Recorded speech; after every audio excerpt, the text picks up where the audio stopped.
we move on now to the second piece? Yes. In some notable clusters. Before you do move on, Yes. just a final thing. We came up with a little phrase for each piece that we thought summed it up Yes, that's right. on Yes. a deeper level rather Yes. than just a musical jargon and techniques and whatever. And this one, I think it was something like the birth of the arousal of the senses or something like that. I think the arousal of the senses. The arousal of the I think it was senses. the arousal of the senses. So Which makes me think that this whole piece, in this format of 9 sections, is like a birth to death piece. We'll come to that later, but this is the thing. you mean from the first movement to the last movement? Yeah, because the from 1 baby, to 9. when he's born, Yes. or she is born, Okay. Yes. the first thing they kind of get to know is their senses. And so this is like the first piece in a life to death piece, if you like. Yes, that's right. Yes, indeed. Yes, that's quite right. So the arousal of the senses, I believe, and we wanted a short phrase with not too many words, maybe not a full sentence, which summed up the way we felt about these individual clusters. Yeah, plus. And moving on to the second piece now, this is called the Medusa Nebula, Gemini, and each one has a very distinct character, and of course the constellations and the night sky that we look at have been assigned these names by various scientists and historians through the ages, and in themselves, by their very nature, have very different images that they conjure up in our minds. So the Medusa Nebula, could you just give a brief description of visually what that represents in the sky? Yes, the Medusa Nebula is a diffuse gaseous nebula. It's a gas which is lit up by stars being born, if I remember rightly.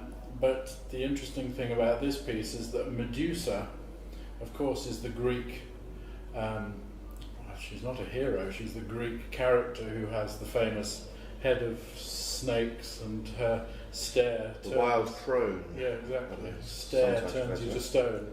But a Medusa, I think in Latin, definitely in Russian, is a jellyfish.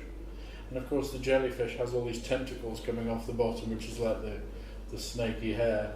So this is the image that dominates this particular section. Yes. But there's one thing to say quickly about that I didn't mention about the ecliptic, is that of course this is the Medusa Nebula in Gemini, and I was brought up thinking that I was born in Gemini because that's when my birthday is. But actually, if you look at the real place where the sun is on the ecliptic, I wasn't born in Gemini at all. And in fact, there are 14 constellations around what people call the zodiac. And Scorpius, for example, the sun is only in Scorpius for 7 days. And then there's this huge gap for the constellation Ophiuchus, which we'll come to later, where nobody's born under Ophiuchus, are they? You don't hear somebody say, "Oh, I'm in Ophiuchus." No, I've never heard that. The sun is actually in Ophiuchus for something Particular like phrase, 16 days. So even a reference to that part of the universe. No, this is Cetus a new as one well. to me as well. Cetus, 1 day. Yes. If you're born on March the 14th, you're actually a Cetus, you're not a Pisces. Right, yes, yeah. And Pisces isn't anywhere in that place anymore. Well, needless to Sun, say, moon. I mean, the space, as we could say, is an infinitely complex place. It's Certainly, it's certainly verging on that. If there is an end to the universe, well, it might not be absolute, but how do we know? But is there a restaurant there at the end of the Well, universe? and that's the thing, we don't know. And I mean, a central aspect of this, as with, there happens to be a particular place at the end. We simply don't know the answers to the big questions. That's an underlying theme, of course, about this piece. Mm-hmm. And we'll talk more about that, I think, as we talk about the other movements, that aspect of unanswered questions. Yes. And so with this video, we came up with a very different feel. And when we looked through this, we came up with a phrase that summed it up, which was frozen state of hysteria. I think frozen state of hysteria because of the Medusa element. She's the monster with a head of snakes, which will turn you to stone if she catches your gaze, if she stares at you, as we know. And so therefore, if that did ever happen, and of course we see in movies and literature that it is, it is one of these stories which has been conveyed many times. You would at once be frozen in a state, even if it was as stone, but you'd still have awareness. You wouldn't be dead, and so hence the hysteria, the sheer fear of encountering. And of course, I mean, subject matter like that in any art is, of course, very powerful and very effective.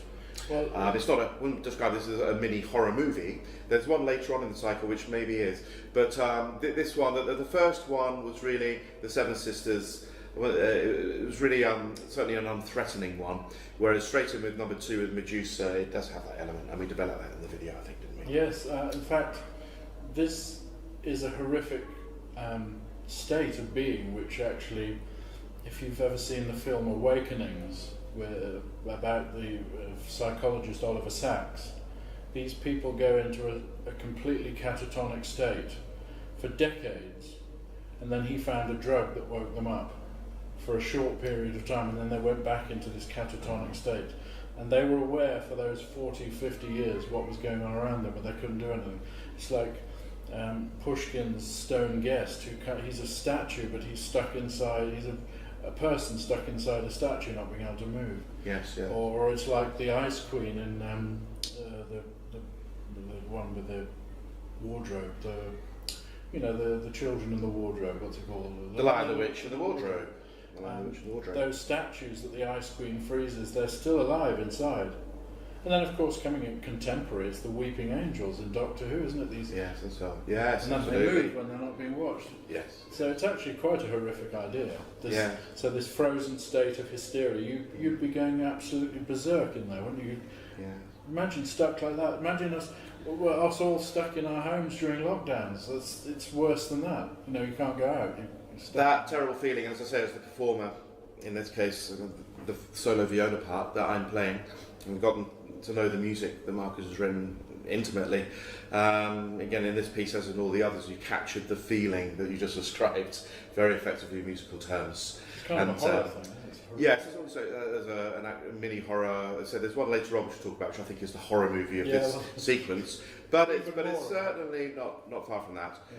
And from a technical point of view, some of the effects that the composer Marcus has written for the viola, in terms of the Bartok pizzicato effect, which is nothing new, of course, but it never loses its power in terms of literally the snap of the sound of a string going onto a fingerboard. Combined with Saul Ponticello playing on the bridge technique, which creates an eerie texture, of course, very well known, and so on.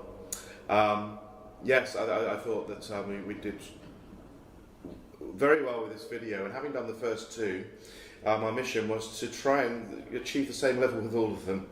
Going on to number 3 now. So, can I quickly say before we go to number 3 that I've always been interested in making new techniques, new forms, new ways of writing in every piece. Much in the same way that every piece of Beethoven is something new. It's not like I'm going to repeat myself. I wanted to create new techniques of playing, new ways of putting sounds together. And you've even said to me recently that I wrote down something that caused you to find a new way of playing the viola that you think has never been done before. So I'm always interested in doing that. And Xenakis once gave a piece to an organ player and said, see what you can make of that. Basically, I know you'll never get it right, probably nobody can, but see what you can make of it. Right. See how you can do with that one. Unique, yes. So I'm very pro Xenakis in this and many other ways. Yeah, so we do say Xenakis is probably a primary influence, obviously, in composition in general. Yeah, I was lucky enough to meet him and do some yeah. master classes with him when I was at the academy, and yes, he has had a strong influence without any doubt. I love. I know a certain amount of Xenakis, but I'm certainly not the whole. Sometimes I use stochastic techniques, but I certainly recognise elements from. I mean, maybe not in terms of the style of the music itself, but the general aesthetic is, to use that word again, of yes. So that your creating mind is coming from. I interrupted you. Yeah, No, I just wanted to add that. Thank you. So.